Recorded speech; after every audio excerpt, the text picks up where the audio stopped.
Welcome and welcome back to the Jazzy Nation. My name is Jasmine and I'm a content creator here on the internet. I make lots of videos all about my travels, my expat life here in India, as well as my previous expat life in Morocco. I also make a lot of lifestyle type of content, so if those things sound good to you, make sure you subscribe to this channel. So today's topic is going to be all about things I do to make solo travel easier and safer for me as a woman, and a Black woman in particular. We cannot negate the fact that Black travel is in fact different and we do run into maybe different obstacles sometimes, but I hope that these tips are, as universal as possible. But as a Black woman, I will be sharing tips from my own experiences, so I hope you find them helpful. The first thing I do to make travel easier and safer is a no-brainer, but you can forget about it if you are like super excited for your trip and just like ready to go or ready to get out of wherever you are, if that's work or home or country because the country is crazy or whatever that looks like. Sometimes we can be way too excited and way too hasty to not completely do all of our research, and I'm even speaking from experience. Researching has been very instrumental in the quality of travel that I have had compared to not doing as much research. So research is fundamental, and that just means you are reading blogs from other solo travelers or from other travelers in general, but really kind of focusing your lens on, similar experiences like Black travel, for example. You can read my blog or watch my YouTube videos to see how I, kind of went about and navigated travel within my own skin. Just general research is helpful, and you don't want to skip over that fact and maybe just look at one kind of publication or one video and feel like you have it all down packed. I will spend at least like a month's worth of time researching and writing things down and comparing and contrasting and all of these different things, because again, I want my travel, the quality of my travel, to be great and safe, and I just try to get all of the nooks and crannies organized and together before I embark on a trip. Second thing I do to make my travel safer and easier is to plan excursions and things like that through reputable websites or reputable companies. I like Expedia and TripAdvisor for excursions in particular. I've been able to find some really fun things to do through those types of websites, and if I can think of other ones, I will list them down below this video as well, just to give you a head start on that research aspect and finding fun things to do for your solo travel. I was actually going to go to Delhi and Agra and do the Golden Triangle, which I'm so sad that I'm not probably going to get a chance to do here in India because of COVID. That's another story. I was gonna do that trip instead of go to Malaysia, but I could not find as much research as I could for my Kuala Lumpur trip for single women and for just the kind of availability of things. It was just so uncertain, and I was not able to reach the company that I wanted to do the tour with, and I didn't feel comfortable. So always go with your gut. If you don't feel comfortable with the travel or with a company that you're going with, do not do it. Listen to your gut, or just ask for counsel. You can ask your friends or ask a blogger or a vlogger that you're watching how they went about their travel, because they can probably give you a little more insight into, is it worth it if you feel uncomfortable, or should you continue on with more research, or just go for it. I think, solo travel, yes, just go for it. But of course, have certain precautionary measures in place before you just go for it. So with this third thing that I do to make my travel just safer and easier, I've actually been doing this before I was traveling, even in high school. I wear headphones when I'm traveling alone. Because one, I'm an introvert and I just don't want to be bothered in real life, just when I'm just living my regular life. But two, I feel like having headphones in, but not listening to music or having whatever you're listening to turned down low so you're alert. Having headphones in, one, makes people less likely to mess with you, because you are one alert, so you're like looking at people, you're like, okay, I can see that if you're being weird next to me, I see you, but I'm also not trying to be bothered, so don't catcall me, don't hey me, don't try to talk to me or sell things to me or whatever. I find that I'm able to move through, you know, life and travel a lot more seamlessly when I have these headphones in and I'm not listening to anything. And let me know down in the comment section below if you understand what I'm saying. I just feel like there is this perception that women traveling by themselves or women just by themselves, that they're vulnerable, and I want people to not know that, one, I'm not vulnerable, and two, I'm paying attention to everything around me. You just don't know that that is happening. So I like doing that. Maybe I just spilled my secret, or maybe that's weird. You let me know down in the comment section below what you think about that tip. And also, if you have tips yourself that make solo travel easier and safer for you as a woman. So the next thing I do actually kind of feeds into the headphone idea. I do in fact use maps, Google Maps, while I travel. I'm not necessarily the type that'll have the big gigantic I'm a tourist map out, just because that makes me feel uncomfortable and makes me feel more like a target while I'm out. But I like having my Google Maps out if I want to explore. I'm an adventurous person regardless of if I'm traveling with my husband or a group of people or by myself. I love just exploring a city. I love exploring where I'm at and just walking. I'm such a walker, and so instead of holding up my phone and, you know, making it look as though I'm super obvious and looking at a map like I'm lost, like I'm vulnerable and all those things, I will use Google Maps with my headphones in, and I will listen to the directions as I'm walking. So if they say turn right, then I will turn right.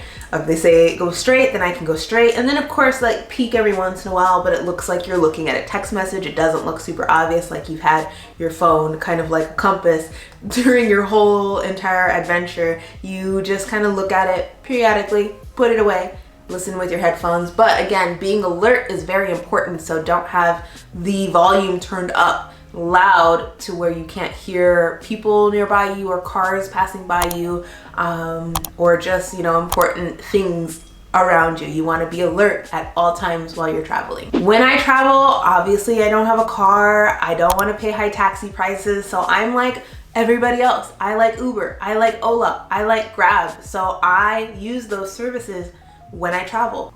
And sometimes, you know, my gut is telling me that, you know, I might not feel comfortable with where we're going or the driver or whatever that is. And so again, listen to your gut. If you don't feel comfortable doing something, you always have options, especially when you're using these apps. You can push the emergency button, you can contact somebody. It's always important to let people know where you're at. I will get to that point later in this video, but what I want to say is, while you are in a taxi or one of these ride sharing services, have Google Maps going simultaneously as your driver, so that, you know, if the actual app doesn't necessarily help you see or help you navigate exactly where you're going, especially because you might not know where you're going, if you need to have the actual location keyed into your Maps application, and that way you can follow along to see if you are going the right way or if your driver took an alternative route, but you can still get to where you're going. You just want to have that peace of mind. Of course, if you know where you're going, you don't need to do that. You kind of can utilize your brain for that. But if you are new to a city, new to a location, definitely utilize your maps on your phone. Something cool about maps is if you program your location in your app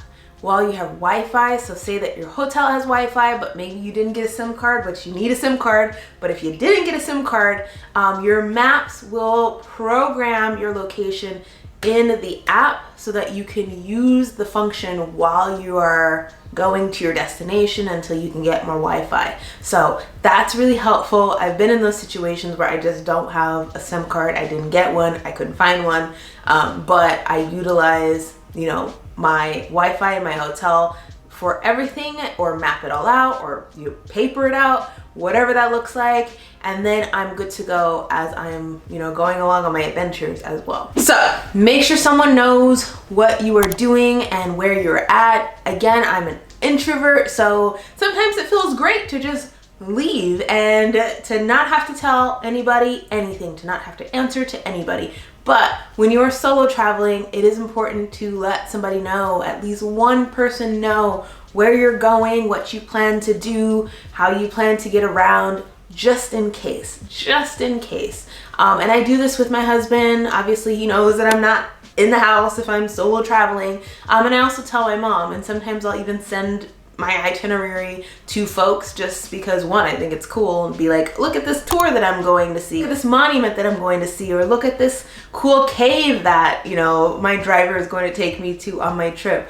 I like sending my itinerary and plans to people anyways because I get super excited, but it also helps keep me accountable. It helps keep me safe because just in case something happens, people know where I'm at. And you can also register your travels through, I think it's an embassy or State Department type of website where you can have folks track either, I think if you left a city or if you're going to a city or something like that. I will do my own research and put that in the description box so that you can utilize that as a way to kind of track and keep others aware of where you're going. Wearing my wedding ring gives me a peace of mind, but it really could be anything for you. Just bring something along with you or have something that will make you feel safe, make you feel comfortable. It could be a ring, it could be a necklace, it could be some keys just in case, it could be some pepper spray just in case.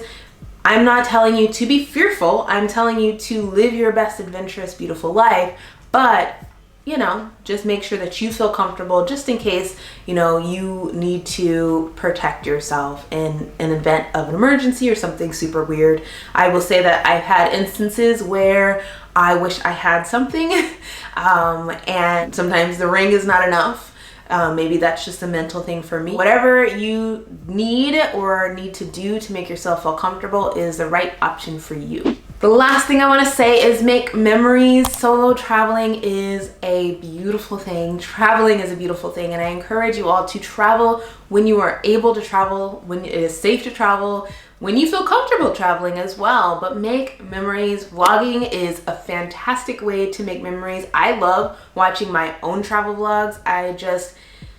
Especially during this time when we're not allowed to travel, it just gives me, one, inspiration, and two, gives me like that passion for exploration and just meeting new people and eating new foods and just all of the stuff travel has to offer. If you can't vlog, then take pictures, collect your boarding passes to put in a book or a photo album or something. Just make those memories because this life is way too short to, one, not travel, and two, to not have a little bit of the memories kind of stored away. And of course, your mind will help capture those memories, of course, but I like the physical stuff too. So think about ways that you can document your travels and share them with your family and friends. I think doing so, at least for me, helps motivate those people to see outside of their world and get out of the box of, especially Colorado, because it's literally a box. Definitely document, definitely make those memories and go for it. I highly recommend that you go for it and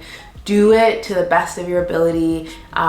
Start small and then, you know, graduate to more places and more experiences and all that good stuff. I think that's it. I've been rambling and talking. My camera has died already once.